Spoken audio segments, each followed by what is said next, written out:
bem-vindo à aula de número 3 do curso Pré-ENEM Linguagens. Hoje vamos conversar a respeito de norma e variação linguística do português. Nesse momento, eu gostaria de convidá-los para a resolução de uma questão que estava no ENEM 2012. O texto da questão diz assim: a substituição do haver por ter em construções existenciais no português do Brasil corresponde a um dos processos mais característicos da história da língua portuguesa, paralelo ao que já ocorrera em relação à ampliação do domínio de ter na área semântica de posse no final da fase arcaica. Matos e Silva analisa as histórias de ter sobre haver e discute a emergência de ter existencial, tomando por base a obra pedagógica de João de Barros. Em textos escritos nos anos 40 e 50 do século XVI, encontram-se evidências, embora raras, tanto de ter existencial, não mencionado pelos clássicos estudos de sintaxe histórica, quanto de haver, como verbo existencial com concordância, lembrado por Ivo Castro e anotado como novidade no século XVIII por Sadi Ali.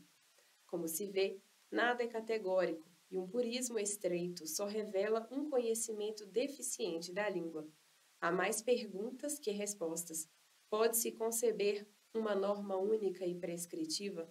É válido confundir o bom uso e a norma da própria língua e dessa forma fazer uma avaliação crítica e hierarquizante de outros usos e, através deles, dos usuários? Substitui-se uma norma por outra? Bem, como nós lemos nesse texto, a temática aqui versa a respeito do uso dos verbos ter e haver no sentido de existir.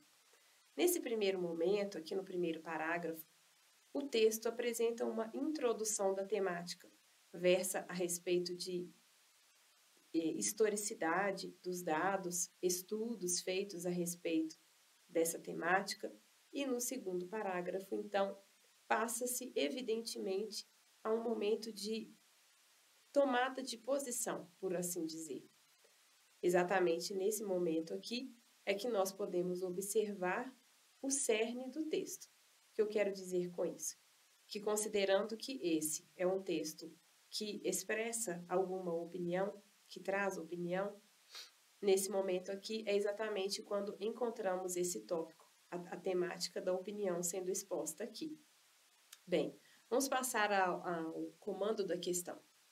Aqui diz, para a autora, a substituição de haver por ter em diferentes contextos evidencia que, bem, a pergunta, o comando da questão diz para a autora. Se o comando da questão diz para a autora, isso nos indica que, provavelmente, por não dizer efetivamente, a resposta dessa questão estará exatamente na parte do texto que nos mostra a opinião da autora. Então, vamos voltar ao texto para que nós possamos confirmar isso. Aqui no primeiro parágrafo, então, nós vemos a introdução, elementos históricos, outros dados. Aqui nós não percebemos a opinião da autora, mas aqui, introduzido por como se vê, nós temos um elemento que marca que tudo isso que foi dito aqui vai ser resumido aqui com alguma informação de opinião. Disse, nada é categórico e um purismo estreito só revela um conhecimento deficiente da língua. Esse, efetivamente, é o momento em que ela apresenta a opinião, porque a partir daqui, desse momento, há mais perguntas do que respostas, ela marca, ela introduz um momento de questionamento que serve exatamente para aguçar o leitor a esse momento de reflexão acerca do que foi exposto. Então, a respeito de opinião da autora, nós temos apenas esse fragmento. Nada é categórico e um purismo estreito só revela um conhecimento deficiente da língua. Pois bem, vamos ver as alternativas então. O estabelecimento de uma norma prescinde de uma pesquisa histórica. Os estudos clássicos de sintaxe histórica enfatizam a variação e a mudança na língua. A avaliação crítica e hierarquizante dos usos da língua fundamenta a definição da norma. A adoção de uma única norma revela uma atitude adequada para os estudos linguísticos. Os comportamentos puristas são prejudiciais à compreensão da constituição linguística. Vamos a cada alternativa. Na alternativa A, disse que a norma prescinde de uma pesquisa histórica. Embora não seja esse o tópico da opinião da autora, essa informação também não pode ser confirmada pelo texto.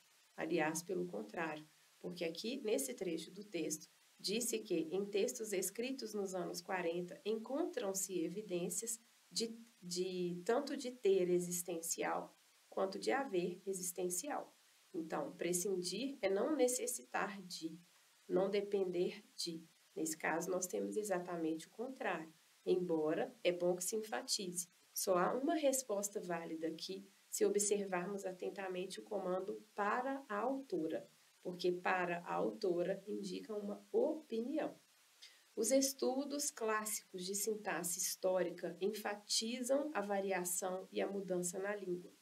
Essa alternativa, de certo modo, ela está correta se não observarmos atentamente esse ponto aqui, que é para a autora.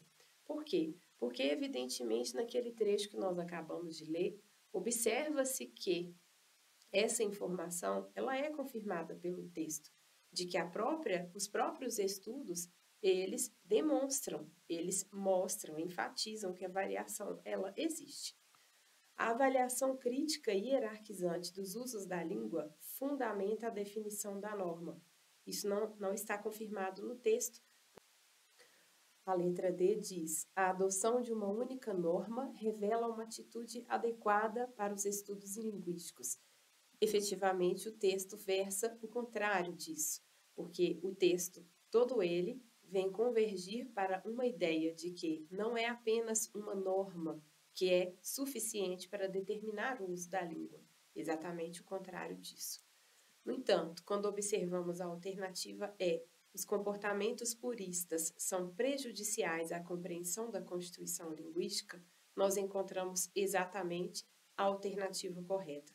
Isso porque o comando da questão, enfatizo, diz para a autora, e apenas um momento no texto nós podemos observar a opinião da autora, que está marcada exatamente aqui, quando ela diz nada é categórico e um purismo estreito só revela um conhecimento deficiente da língua. Essa, portanto, é a alternativa correta. O comando da questão é muito importante para a solução, para a resposta. Isso porque, sem o comando, você poderia efetivamente confundir essa alternativa B como resposta correta.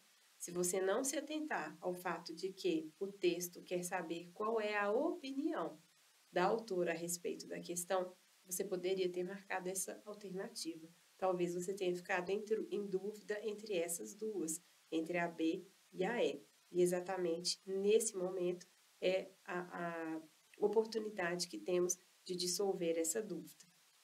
Bem, a respeito dessa temática, nós deixamos no material didático do curso várias informações que apontam como funcionam as variações linguísticas, o que é a definição de norma. Eu espero que você tenha estudado esse material e a respeito das questões de prova, é bastante importante que você sempre se lembre de que variação é um fenômeno natural em todas as línguas e o alinhamento das questões levará em conta essa mesma opinião. Portanto, quando você for resolver alguma questão a respeito dessa temática, lembre-se de que a variação é previsível e é esperada. Espero que você tenha gostado dessa aula. Nos vemos numa próxima oportunidade. Bons